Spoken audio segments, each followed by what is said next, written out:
लोकमतच्या सन्मानाने इंचलगंजी मनपा नारी सदस्या भारावल्या। इंचलगंजी महापालिकेच्या पहिल्या सभागृहासाठी जनतेने आम्हाला निवडून देऊन आमच्यावर जो विश्वास दाखविला त्याला आम्ही कुठेही कमी पडणार नाही। लोकमतने आमचा सत्कार केला, तसेच नवीन उपक्रम राबविण्याची प्रेरणा देत त्यांच्या पाठीशी राहण्याची ग्वाही दिली। त्यासाठी आम्ही लोकमतचे आभारी आहोत, असे मत इंचलगंजी महापालिकेत निवडून आलेल्या नूतन नगरसेविकांनी व्यक्त केले। इंचलगंजीतील घोरपडी नाट्यगृहात सर्व नूतन नगरसेविकांचा सत्कार लोकमतच्या वतीने केला। कार्यकारी संपादक सचिन जवळकोटे व महापालिका आयुक्त पल्लवी पाटील यांच्या हस्ते सर्वांना पुष्पगुच्छ, मिठाई व वाण देऊन सत्कार करण्यात आला। कार्यकारी संपादक जवळकोटे म्हणाले, लोकमत नेहमीच विश्वासार्ह बातम्यांच्या माध्यमातून समाजाचा आरसा म्हणून काम करते।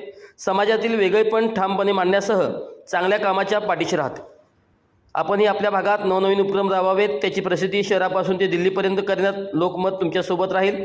कार्यक्रमात सहाय्यक आयुक्त विद्या कदम, रोशनी गोडे, मुख्य लेखापरीक्षक आर्थिक खोत पाटील, नगरसेविका रुपाली कोकणे, यास्मिन तासगावे, सरिता आवळे, मोनाली मांजरे, मनीषा कुपटे, वैशाली पवार, जुलेखा पटेकरी, अलका स्वामी, किरण खवरे, विजया महाजन, संगीता आलासे, मनीषा नवनाळे, विद्या साळुंके, नूतन मुथा, वैशाली मोहिते, सारिका पाटील, सुरेखा जाधव, स्नेहल रावळ, रुपाली सातपुते, शशिकला कवडे, मेघा भोसले, ज्योती पाटील, तेजश्री भोसले, पूनम माई, अरुणा बचाटे आदी उपस्थित होते।